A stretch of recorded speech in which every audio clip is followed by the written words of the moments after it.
Let's see. Oh, a little soon. Actually, sorry, just a moment. Let's see if we can get, there we go. Let's get back to where we were. Alrighty. So now is the part of the show where I talk about hope. Alexander Pope once said in an essay on man, "Hope is a well that springs eternal in the human breast." The author Barbara Kingsolver states, "The very least you can do in your life is figure out what you hope for. And the most you can do is live inside that hope. Not admire it from a distance, but live right in it, under its roof." Hope is synonymous with optimism, anticipation, and dreams. Nowadays, we have the tools to measure things that were once only conceptual. The science of hope, or learned hopefulness, shows us that hope is more than just a virtue. It is a remedy. Sometimes it is all we have in the face of depression. Well, we also have song. Even Emily Dickinson, a poet known for harping on mortality, wrote, "Hope is the thing with feathers that perches in the soul and sings the tune without the words and never stops at all." I am very motivated and find a lot of healing in song. So now I would like to share that I'm not only an educator, but a songwriter too. Songs have served as a form of self-expression unlike any other. And I am lucky enough to be involved in multiple projects which push me to sing the songs in my soul. First off is my band Timefoolery, a sort of science fiction themed rock band with experimentation as a core value. I would like to note that both of my active bands have 2 O's in their titles, which I swap out for an infinity symbol, as the eternal is a topic I like to explore through my music. So the second band I'm in is called Super Blue Moon, and today I am actually joined by one of the members of this folk fusion band, Nolan. So everybody, welcome to the stage, Nolan.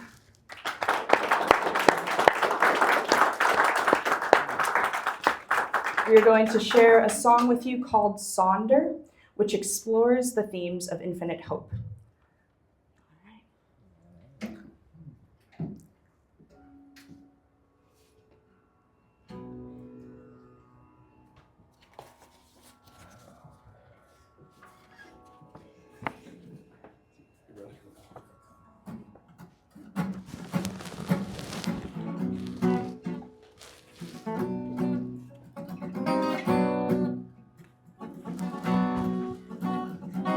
God, all this time, I swear it's sempiternal. What can we find and write down in our journals? Bullets and fairy circles, rabbits and even turtles. A stream of consciousness, a well that springs eternal. I see a rowing tall, leaves dance as they fall, and underneath it all, intelligence evolves. Ask for illumination, scriptures obscured by ages, threats and estimations. I rifle through the pages, because trees of knowledge became books of knowledge. And those books of knowledge are fed to beasts of knowledge. We're all evolving. I won't blame old carbon. No, I'll just keep on drawing on all my sheets of parchment and my harpoon sharpened. The sonder keeps me softened.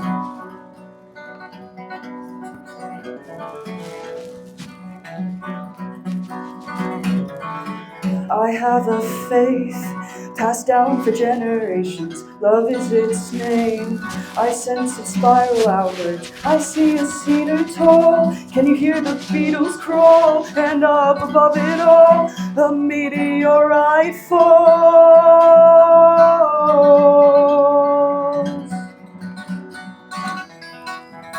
And great fleas have little fleas upon their to bite 'em.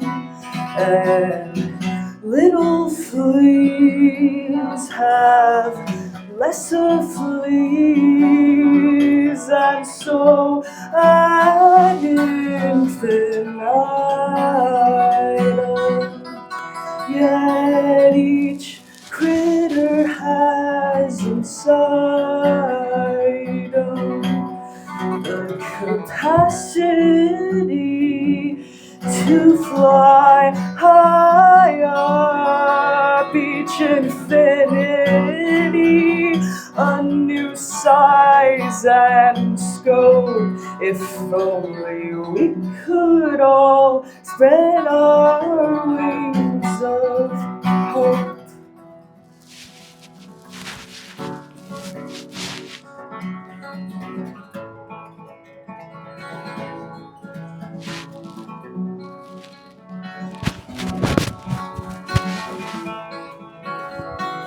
And don't you know that big worlds have little worlds that feed on their velocity? And little worlds have lesser worlds, and so on to viscosity. And in this turbulent geometry,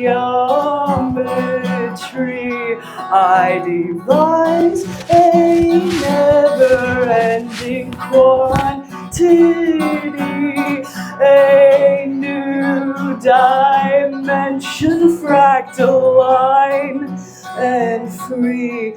Now it's time we explore the boundary.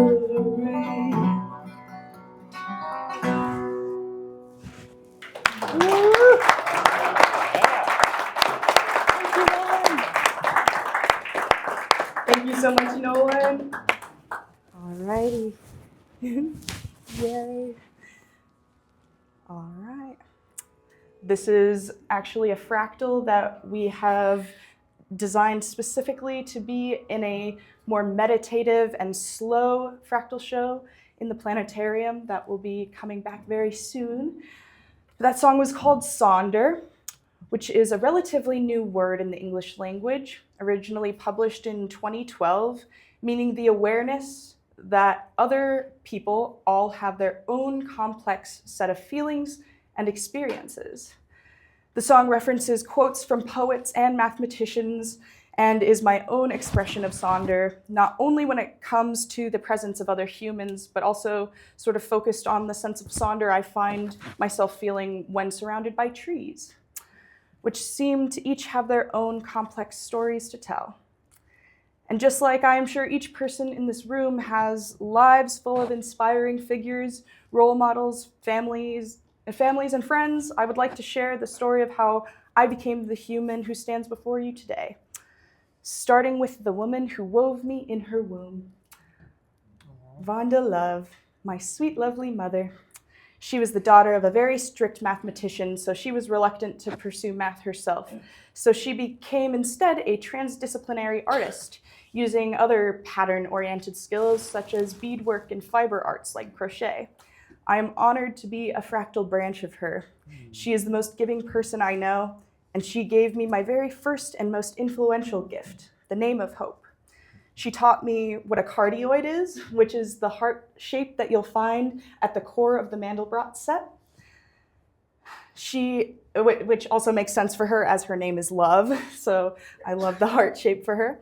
As a devout Christian, she has always encouraged me with the parable of the mustard seed.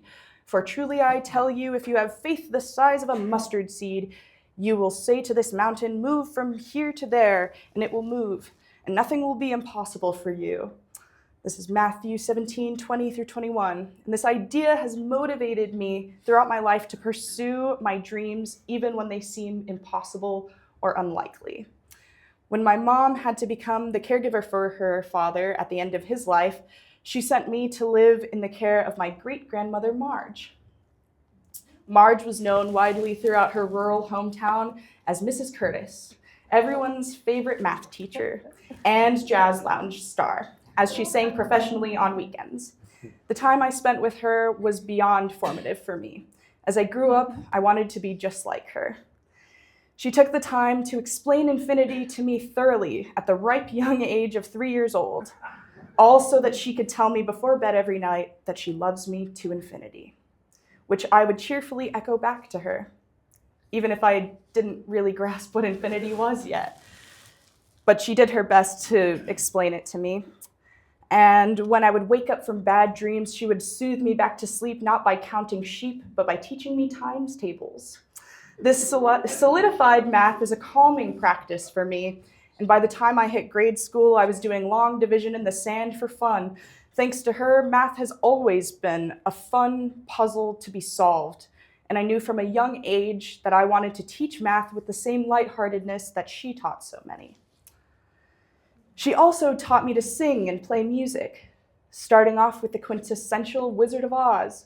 Together we would sing, "Somewhere over the rainbow," and I imagined that this land that I heard of once in a lullaby was actually synonymous with infinity, that far-off realm just beyond our human grasp, that place where, for now, only our love could go.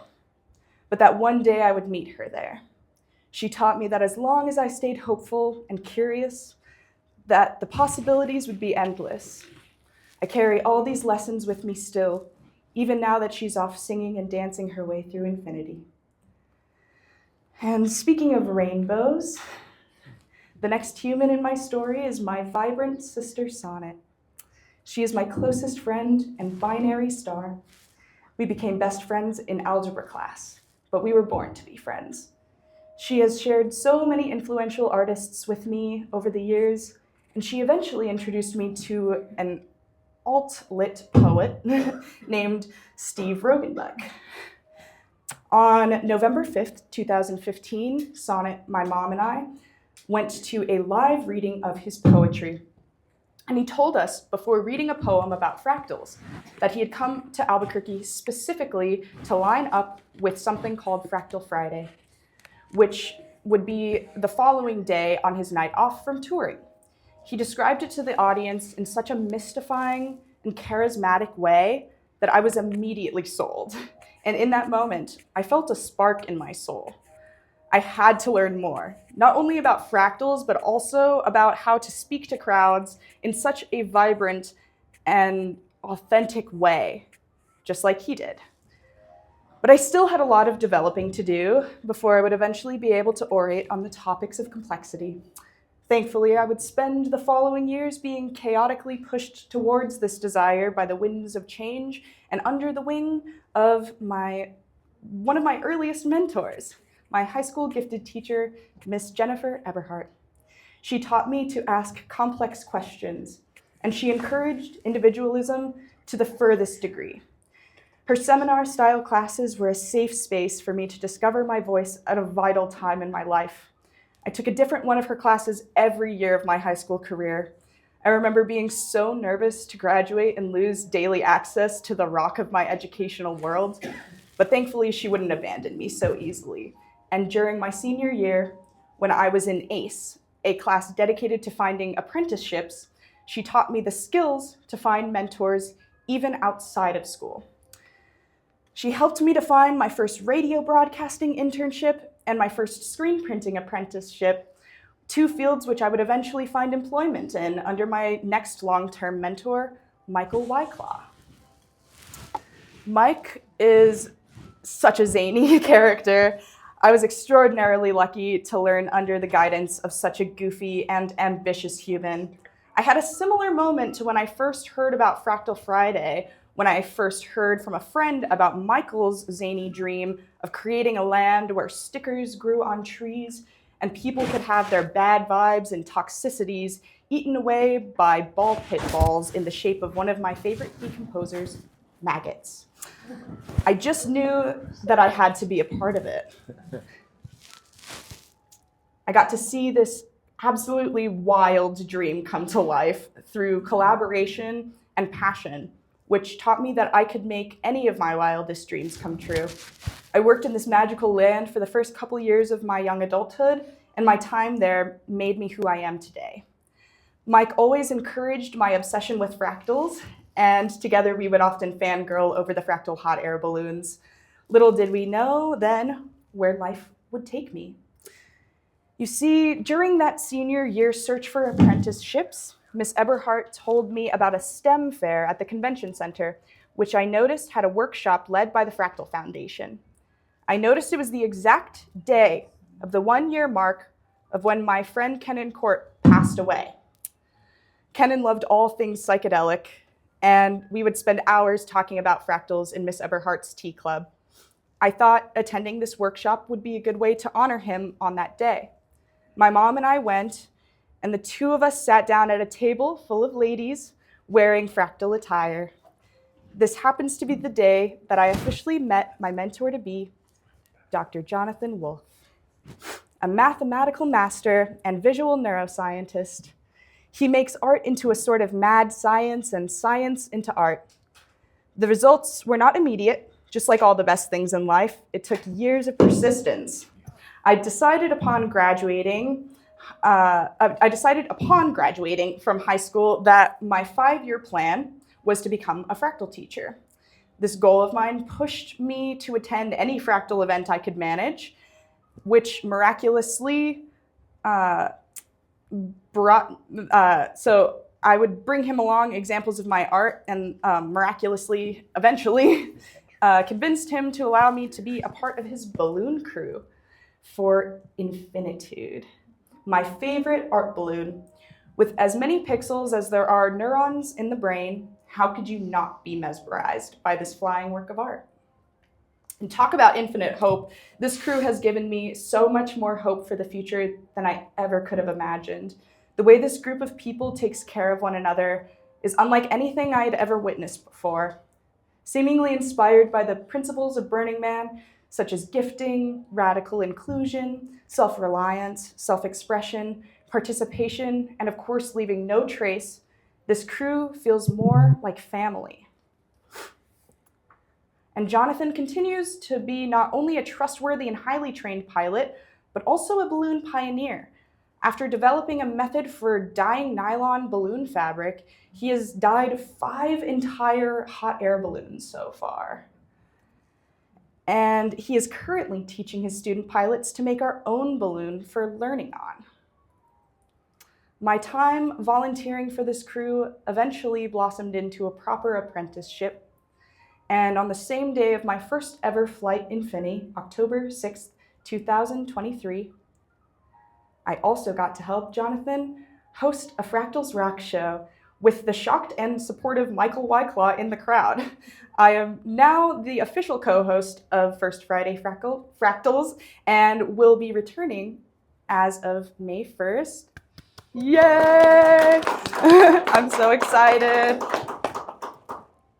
I even got to spend a few months hosting the show alongside my longest best friend, Mia.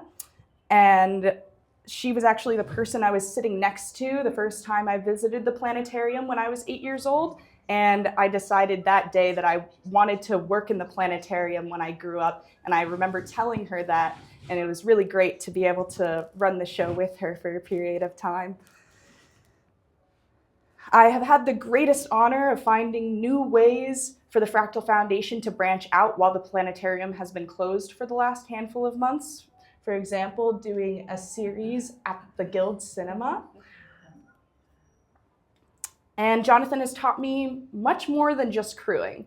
He's taught me to animate and render fractals for the planetarium and for the merch that you can find on our website, fractalfoundation.org, which supports our outreach. The shirt I am wearing today is an example of my fractal art since learning from him. He has taught me how to tie-dye, teach, and how to speak up for what I believe in. All things that I hope to share with others, especially as I grow into my own role as a mentor to my very first art apprentice, Alexandria. As you can see, the world is full of chaos, Ed Lorenz, the father of chaos theory, brought us one of its key concepts, the butterfly effect, which states that small changes early on in a dynamic system lead to vastly different outcomes. This idea that a butterfly flapping its wings on one side of the planet could cause a hurricane on the other side of the globe, it's pretty wild, but in such a topsy-turvy, turbulent time, it can feel rather defeating not to be in control. But the butterfly effect is a profound reminder that inside each and every one of us is the power to make great ripples in reality. Every decision makes a difference in the world, and right now we need more than ever to keep this revolutionary mindset of hope, because hope scales. There are even studies showing that when individuals cultivate hope, organizations benefit, communities collaborate better, and systems begin to shift. Humans who sow seeds of hope experience better health and well-being, stronger social connections, and greater resilience in the face of adversity. Michelle Obama once said, "You may not always have a comfortable life, and you will not always be able to solve all of the world's problems at once. But don't ever underestimate the importance you can have, because history has shown us that courage can be contagious and hope can take on a life of its own." We cannot become paralyzed by the political climate. Right now is actually a protest branching out all across the country. That gives me hope. The time is now for us to water the lively garden of hope and to work together to find our butterfly power. For the final fractal today, I want to share the latest 3D zoom that was made collaboratively between Jonathan and I. It is a Mandelbox, which I will call Pandora's box, because it is in this myth that the first woman, hammered out of the earth, opens up a divine container, spilling out strife and affliction upon the world, leaving behind only hope, that double-edged sword for Pandora, the giver of all gifts, to hold tight. Hope is indeed a fascinating and feathered thing, because it is the only positive emotion that requires the presence of negativity or uncertainty to be activated. The times that are the most unprecedented are the times when optimism becomes the most essential. It is time that we all harness our hopes and strive for a better future.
Alrighty, guys, that is practically the end.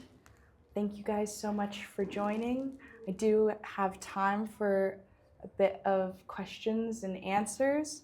And I would just like to say thank you guys for making Albuquerque the fractal capital of the world.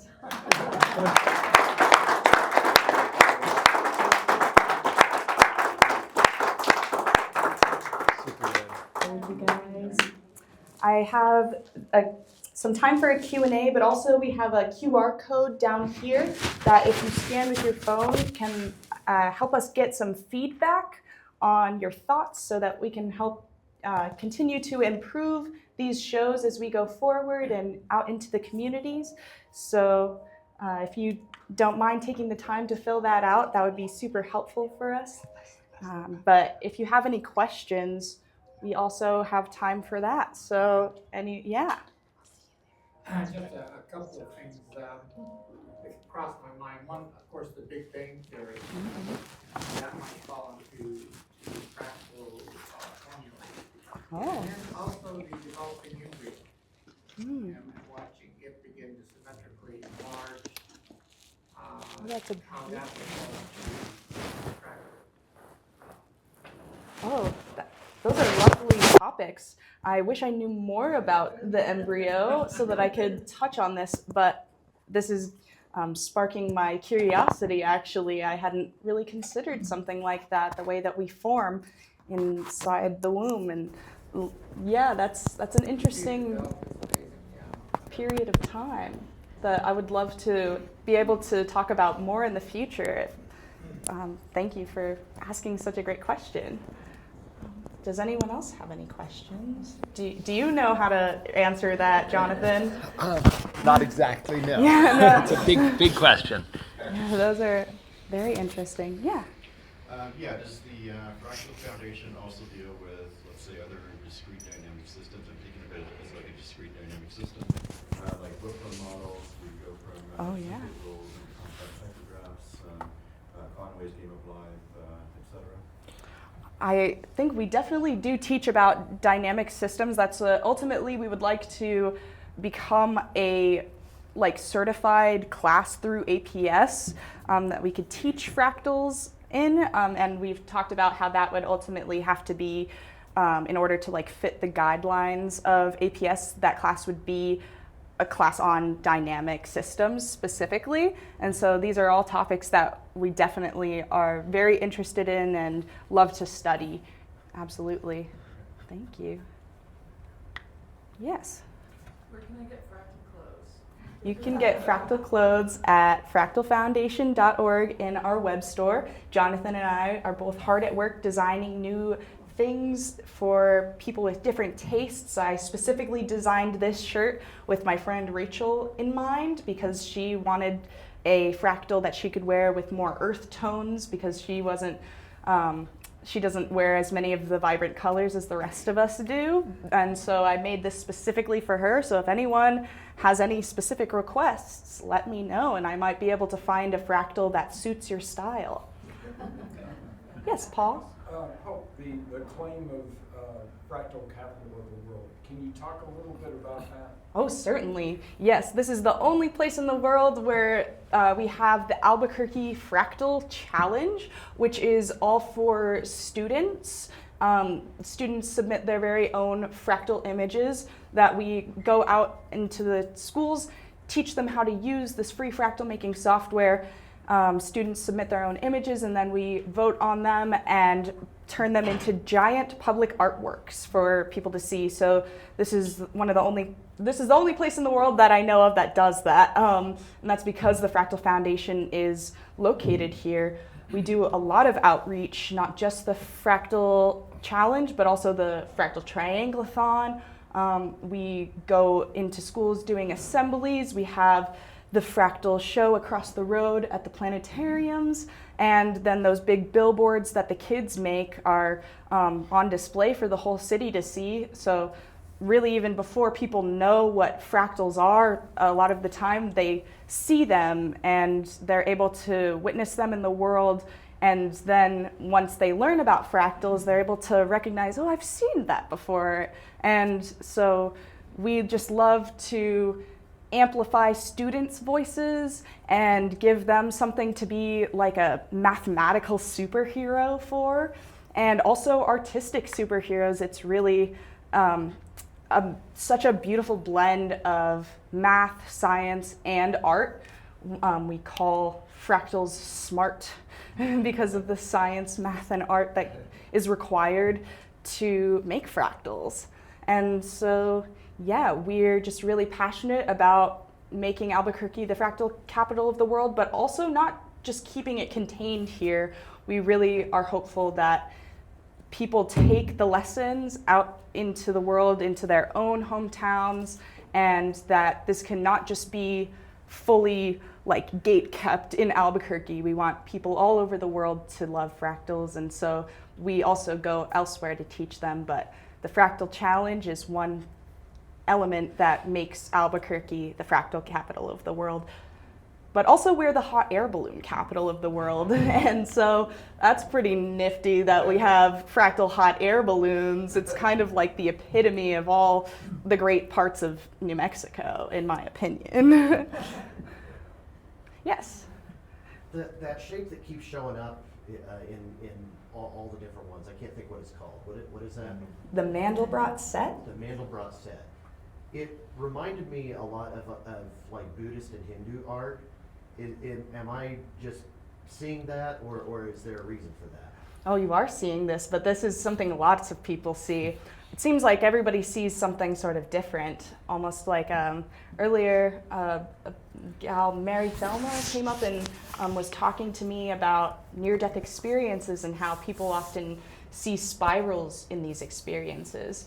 And just like how I've heard so many different stories of near-death experiences, it seems everybody sees something unique to them.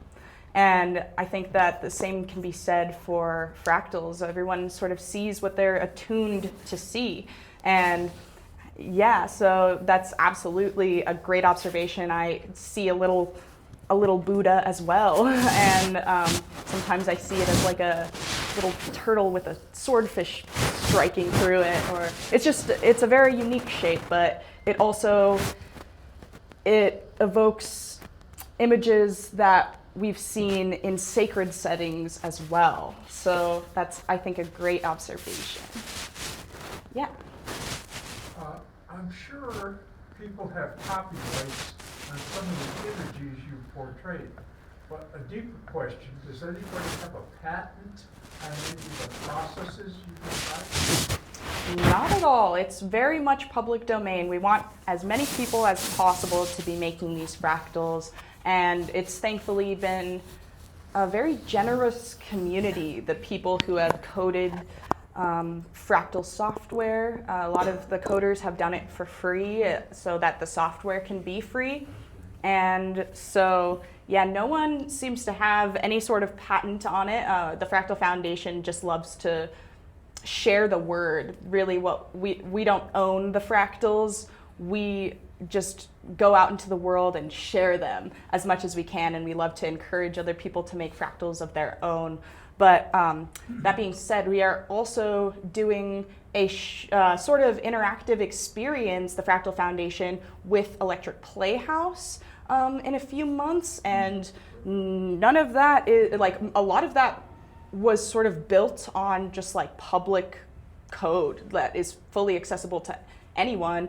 It's just that we're the folks who are passionate enough and deranged enough to explore infinity all the time.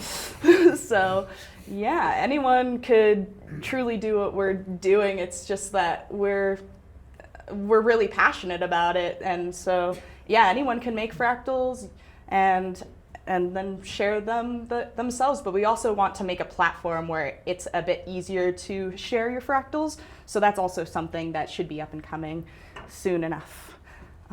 Yes.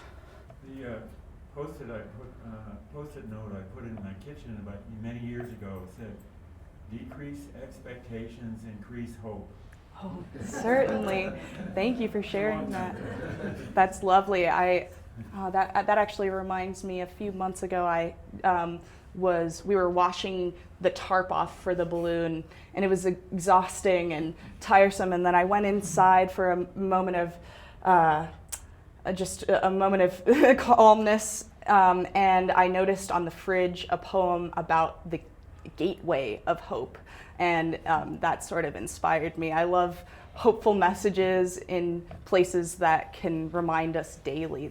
It's good to have little reminders of hope and plant little seeds of hope throughout our lives. I was also wondering about the equation, the C. Mm-hmm. Do you know how that works? What is that, some sort of a variable? Or? The C is a constant. And Okay. so, the C is a number that is basically, the C represents a complex number. So it's not all just like on this flat plane, it's in the complex plane. And so that's what the C represents. And so and then what we take from the C is then plugged back in as the new Z. So the C is, it represents the complex plane. So And you could stick in a complex number like golden section or pi or something. So you can play with any of the variables. Okay. I've actually played with making the exponent pi, and it becomes a really weird and jagged fractal. But yeah, you can change any of those exponents, and that's how you actually get like the different perspectives, like we were talking about. The orthogonal view is by like sort of altering the different variables. So, yeah. Can I ask another question? Go for it. Yeah. When you were doing the videos, when we're watching them, and you're going in and in and in, and then coming back out, is it the exact same fractals that we're seeing when we're going back out? Oh, yes. Okay. Yeah. I didn't know. It's hard to remember. Right. No, there's so much to see. Yeah. That's why we also want to have a more meditative fractal show in the planetarium so that you can really soak it all up, because it's really flying by so fast that sometimes it's hard to even remember where you were. But yeah, yes. I'm sure there's fractal deserts all over the place in the world, but are there places that you've noticed fractal consciousness appearing or thriving, other than the capital, of course? I would say, so there are actually fractal cities. And silly enough, Albuquerque is not organized in a fractal-esque way, but Santa Fe is. It's sort of like, sort of complex in a way that evokes fractal geometry. And there are many different fractal cities. Jonathan could talk extensively about the different fractal cities as he's writing a book about them. But yeah, so there are totally different places that, where the architecture and the layout of the city itself resembles a fractal, but I haven't honestly explored enough yet to answer that to the degree that I would like to, but I hope to explore and eventually find that fractal consciousness out there. I'll keep my eye out on my travels. Thank you. I appreciate you. Alrighty. Are there any other questions? Yes. Has your organization made any sort of entry into the Children's Museum?